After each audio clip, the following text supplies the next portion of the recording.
Welcome to Game. I am Mega Sean, being assaulted by Big Pimpin' J and GQ. I'm sure you've been following us. If not, please follow us on Twitter or like us on Twitter. Follow us on Twitter, like us on Twitter, do all that at Game Show Chat, as well as email us at gameshowchat@gmail.com.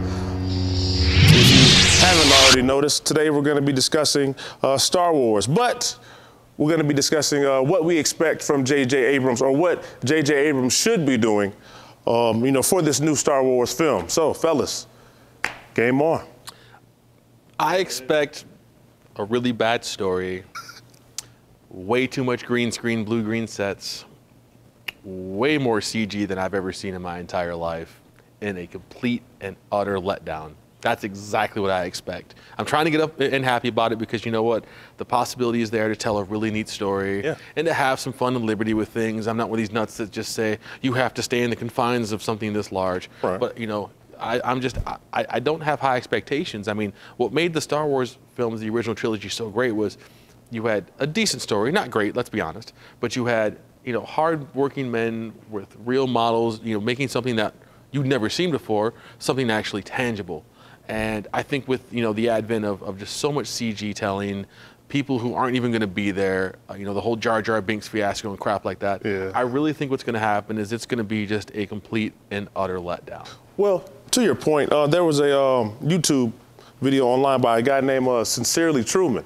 And he had, I think it was 4 rules to make a great Star Wars film. And some of them touch on the points that you said. It was the setting should be in the frontier, like how the originals first started. The future is old. The Force is mysterious. And to your Jar Jar Binks point, Star Wars isn't cute. Yes. So GQ, what do you feel about Big Pimpin' J's Like I said, I completely agree with that. I mean, to me, Star Wars needs to be kept simple. You don't have to get all ridiculous and convoluted and try to explain the Force through midichlorians and all these other weird things that they try to do. Like you said, make it mysterious. If some guy can walk in the room and levitate like a couple of chairs and then bring out a lightsaber beam and kill people with a light sword, fine. He can do it because he can do it. Stay away from that guy. It's like, and again, you walk in, it wasn't like, okay, like what Obi-Wan Kenobi said in the first movie.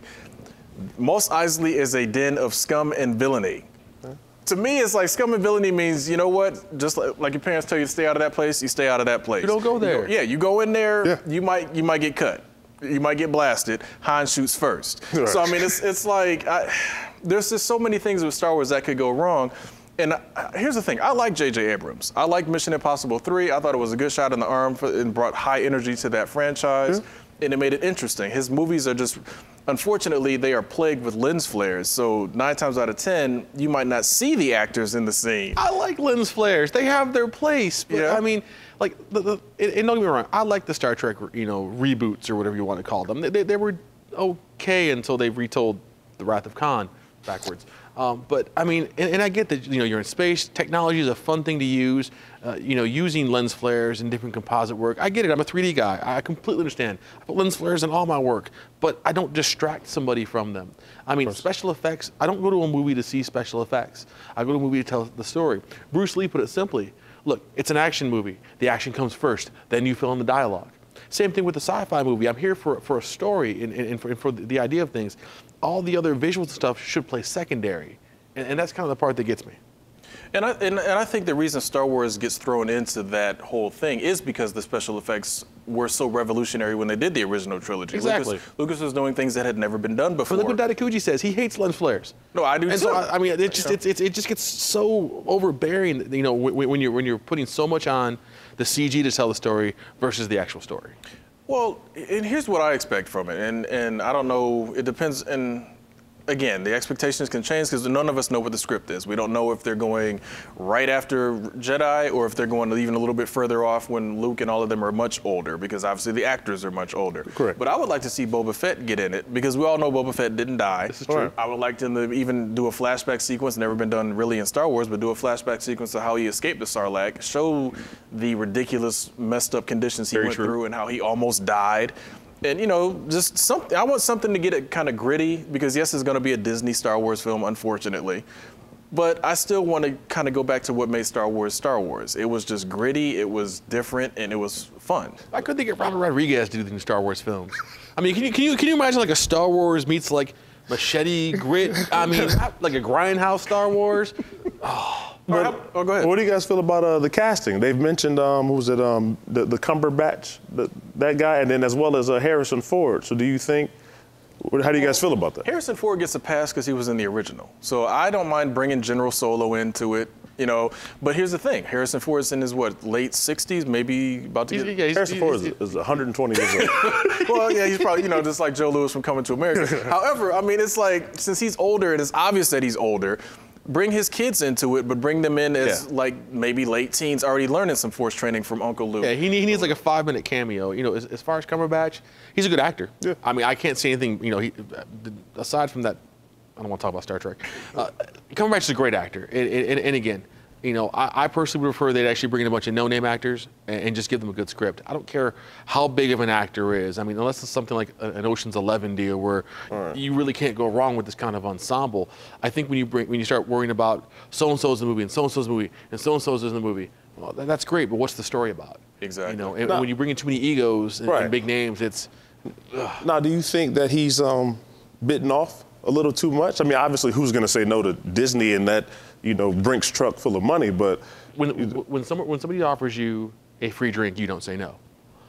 In this aspect, somebody offers you one of the penultimate franchises in movie history, you don't say no. And let's be honest, I mean, is he being set up for failure?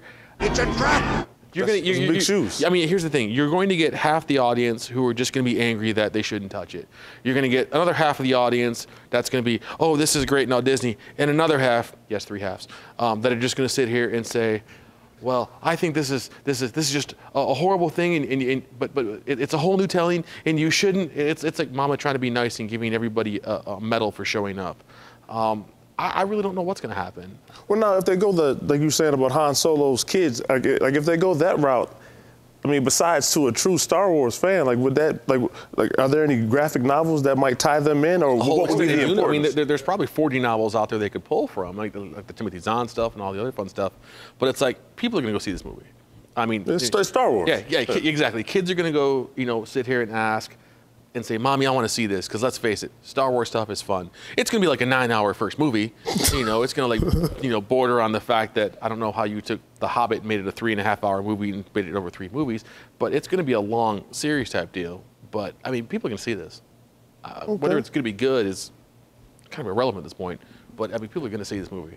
And honestly, here's what I would have loved to have seen, but unfortunately, like I said, it's already set. What they're going to do. Basically, we know it's an after trilogy. I would have loved to have seen the Old Republic, Darth Malgus and all those guys. It's like that one. See, I'm gonna spill my drink on that one.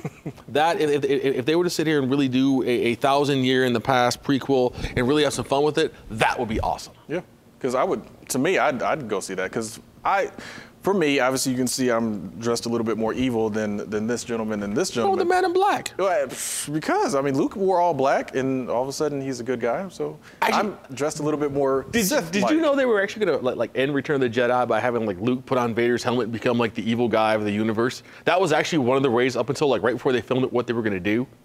Oh, see what happens when people start thinking too hard. Yes, but I want a Sith Lord, doggone it. I don't care. They give somebody a red lightsaber. I refuse to see a Star Wars movie where there's not a red lightsaber in the movie. They gave you a great Sith Lord. They gave you the evilest, blackest man in the galaxy. And he turned out to be an old, dusty, white dude. It happens. That's usually how it goes. But real quick, let's just hope that in whatever they do in the next one, there is no politics.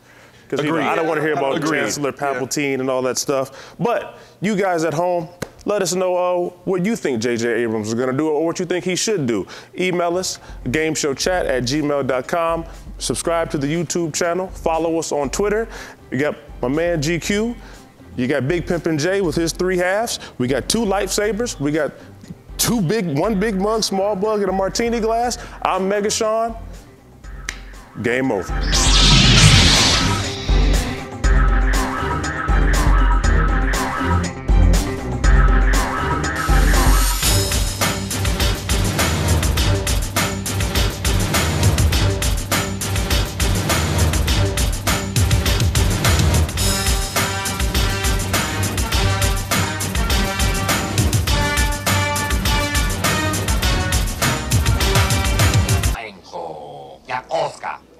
Yes, I bet you have. Sorry about the mess.